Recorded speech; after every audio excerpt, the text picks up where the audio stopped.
BTTH episode 6 Alkemis. Di dalam kotak giok, pil hijau, seukuran mata naga, diletakkan dengan tenang. Aroma menyegarkan yang menyebar ke seluruh aula berasal dari pil. Di Doki daratan, untuk menjadi Douze, seseorang harus mampu memampatkan ki di dalam tubuhnya menjadi siklon ki. Namun proses pengompresan ki menjadi siklon ki memiliki tingkat kegagalan yang sangat tinggi. Setelah gagal, 9 duan ki seseorang akan kembali ke 8 duan. Beberapa orang yang tidak beruntung perlu memampatkan ki mereka 10 kali atau lebih sebelum mereka berhasil melakukannya. Tetapi dengan membuang begitu banyak waktu pada kompresi ki, seseorang akan kehilangan waktu terbaik untuk berlatih ki dan dengan demikian menghancurkan masa depan mereka. Ki Gathering Power, penggunaannya adalah untuk memungkinkan seseorang dengan 9 duan ki memiliki tingkat keberhasilan 100% ketika mencoba untuk memampatkan ki seseorang. Efek ini membuat banyak orang menjadi merah. Bagaimanapun, siapapun yang bukan Douze akan diperlakukan dengan sangat buruk. Tapi Ki Gathering Power bukanlah sesuatu yang dibuat oleh alam, melainkan dibuat oleh seseorang, alkemis.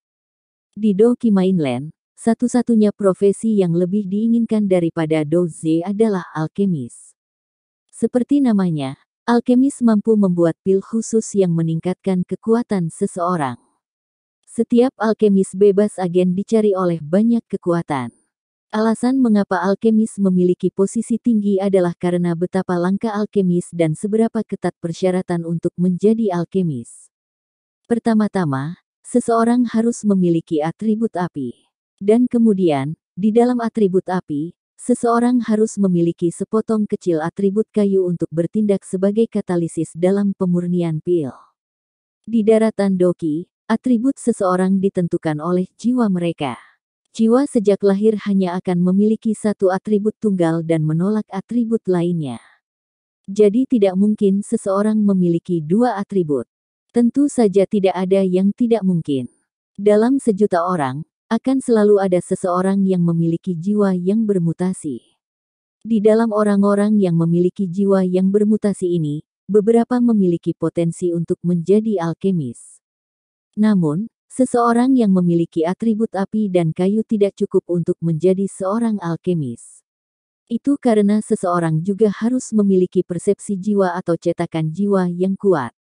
Dalam penyempurnaan pil, 3 persyaratan terpenting adalah bahan, nyala api, dan persepsi jiwa seseorang. Bahan. Mereka harus menjadi harta karun alam. Lagi pula, bahkan alkemis terbaik pun tidak bisa membuat pil tingkat dewa dari bahan sampah. Oleh karena itu, bahan dasar yang baik sangat penting untuk pil yang baik. Nyala api, atau api yang dibutuhkan saat memurnikan pil. Api yang digunakan dalam pil penyulingan tidak mungkin api biasa melainkan, itu pasti api Doki yang dibuat melalui Doki dengan atribut api. Tentu saja, ada beberapa api bermutasi yang sangat kuat di alam. Beberapa alkemis kuat akan mengambil api ini dan menggunakannya untuk memurnikan pil, bukan api Doki mereka sendiri. Api yang bermutasi ini tidak hanya meningkatkan tingkat keberhasilan penyempurnaan, tetapi juga meningkatkan keefektifan pil. Karena pil pemurnian adalah tugas yang mengerikan, periode pemurnian yang lama membutuhkan banyak Doki, dan karena itu, setiap alkemis brilian juga merupakan Douze tipe api yang kuat. Persyaratan terakhir adalah persepsi jiwa. Saat memurnikan pil, intensitas nyala api perlu dikontrol dengan presisi yang menggelikan. Jika apinya sedikit terlalu panas, pil di dalam tungku akan terbakar menjadi abu, membuang waktu dan tenaga sang alkemis. Oleh karena itu, mengontrol intensitas nyala api merupakan prasyarat untuk menjadi seorang alkemis. Tetapi untuk memiliki kendali atas api, seseorang harus memiliki persepsi jiwa yang luar biasa. Tanpa persepsi jiwa, bahkan jika seseorang memenuhi atau bahkan melebihi 2 persyaratan pertama, tidak ada gunanya mencoba memperbaiki pil. Di bawah kondisi ketat ini, orang yang memiliki kualifikasi untuk menjadi alkemis sangat sedikit dan jarang. Karena tidak banyak alkemis, pil ajaib yang mereka saring juga sedikit dan jarang. Karena hal-hal langka itu berharga dan pil pasti dapat didefinisikan sebagai langka, semua alkemis memiliki posisi yang terhormat, sampai batas yang berlebihan. Di dalam aula utama, dengan terengah-engah dari 3 tetua, generasi yang lebih muda semua menatap kotak jade di tangan Gye. Di samping ayahnya, Xiao Mei menjilat bibir merahnya dengan lidah lembutnya dan menatap kotak itu, tanpa berkedip. Hehe, ini disempurnakan oleh sesepuh kami yang terhormat Gu He. Saya pikir semua orang di sini pernah mendengar namanya, kan? Melihat penampilan memalukan dari ketiga tetua itu, Gye mulai menjadi sombong. Pil ini disempurnakan oleh pil King Gu He. Mendengar kata-kata Gye, ketiga tetua itu sekali lagi mempermalukan diri mereka sendiri. Pil King Gu He, seorang alkemis yang sangat berpengaruh di dalam kekaisaran Jiama. Alkiminya misterius dan tidak dapat diprediksi, menyebabkan kekuatan berbeda yang tak terhitung jumlahnya mencoba menjilatnya. Gu He tidak hanya memiliki bakat luar biasa dalam alkimia, kekuatannya sendiri berada di level Do Wang dan dia salah satu dari 10 Do Zes teratas di kekaisaran Jiama. Disempurnakan oleh tangannya, nilai Qi Gathering Powder mungkin secara eksponensial lebih tinggi dari Qi Gathering Power normal lainnya. Ketiga tetua tersenyum pada Qi Gathering Powder di dalam kotak jade. Jika Xiao Clan mendapatkan Qi Gathering Powder ini, maka Xiao Clan mungkin bisa mengembangkan Doze muda lagi. Tepat ketika ketiga tetua berpikir tentang bagaimana cara mendapatkan pil untuk cucu mereka sendiri, suara muda yang dipenuhi dengan amarah bergema di dalam aula utama. Bapak, Gye, akan lebih baik jika kamu menyimpan pilnya. Permintaan Anda, kami mungkin tidak menerimanya. Petik 2. Aula utama terdiam dan pandangan semua orang beralih ke wajah lembut Xiao Yan di sudut. Xiao Yan, kamu tidak punya hak untuk mengatakan apapun sekarang. Diam. Salah satu wajah tetua menjadi gelap saat dia berteriak pada Xiao Yan. Xiao Yao, diamlah. Aku tahu kamu tidak senang tentang ini tapi kami akan memutuskan apa yang akan terjadi. Kata sesepuh cukup tua lainnya kepada Xiao Yan. 3 orang tua, jika anak laki-laki atau cucu laki-laki Anda dibebaskan pernikahannya hari ini, apakah Anda masih akan mengatakan itu? Xiao Yao perlahan berdiri. Ujung mulutnya melengkung ke atas sebagai ejekan. Karena jelas bahwa ketiga tetua memperlakukannya dengan jijik, mengapa dia harus begitu menghormati mereka? Kamu, mendengar kata-kata Xiao Yan, ketiga tetua tidak bisa menemukan cara untuk membantah kata-katanya. Tetua ketiga yang pemarah bahkan mulai mewujudkan doki-nya dengan marah.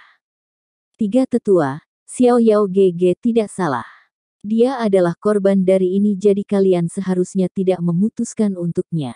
Suara seorang gadis yang jernih terdengar dari seberang aula utama. Mendengar suara gadis itu, kesombongan ketiga tetua itu jatuh dan setelah bertukar pandangan khawatir, mereka semua mengangguk dan duduk kembali. Melihat ketiga tetua mundur, Xiao Yao menoleh ke belakang dan menatap dalam pada Xiao Sun Er yang tersenyum. Kamu siapa? Untuk bisa membuat 3 tetua takut padamu. Menekan kebingungannya, Xiao Yao dengan cepat berjalan dan dengan hormat membungkuk kepada ayahnya, Xiao Zhan. Setelah itu, dia berbalik untuk menghadapi Nalan Yanran. Perlahan menghirup udara, dia bertanya, Nona Nalan, saya ingin mengajukan pertanyaan.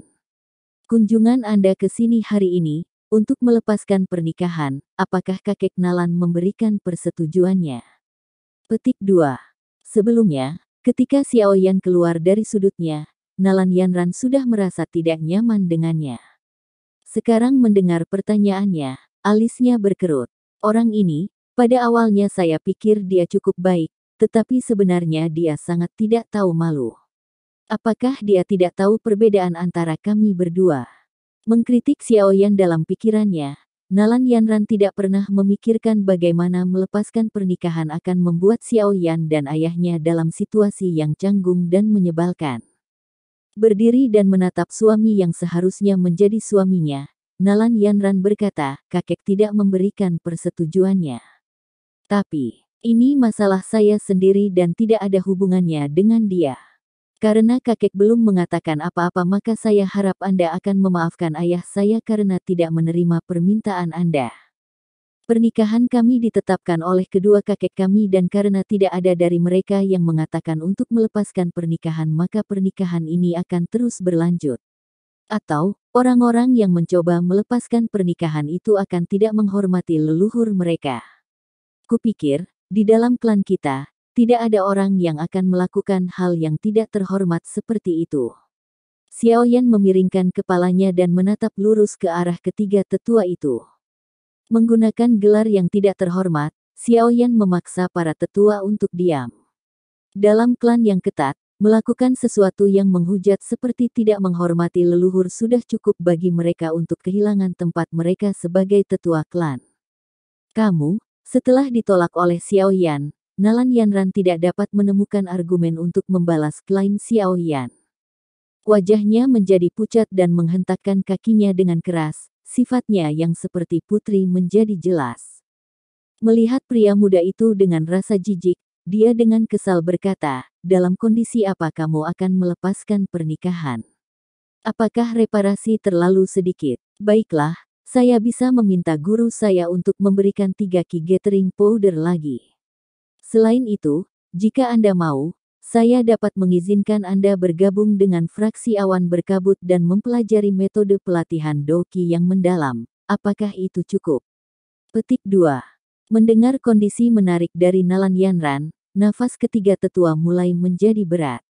Di dalam aula utama, generasi muda menelan ludah. Bergabung dengan fraksi Mystic Cloud. Ya Tuhan, itulah impian banyak orang. Setelah mengatakan semua syarat ini, Nalan Yanran mengangkat dagu seputih saljunya, seperti seorang putri yang memanggil para pelayannya. Dia menunggu jawaban Xiaoyan dan tahu bahwa kondisi ini cukup untuk membuat setiap pemuda gila.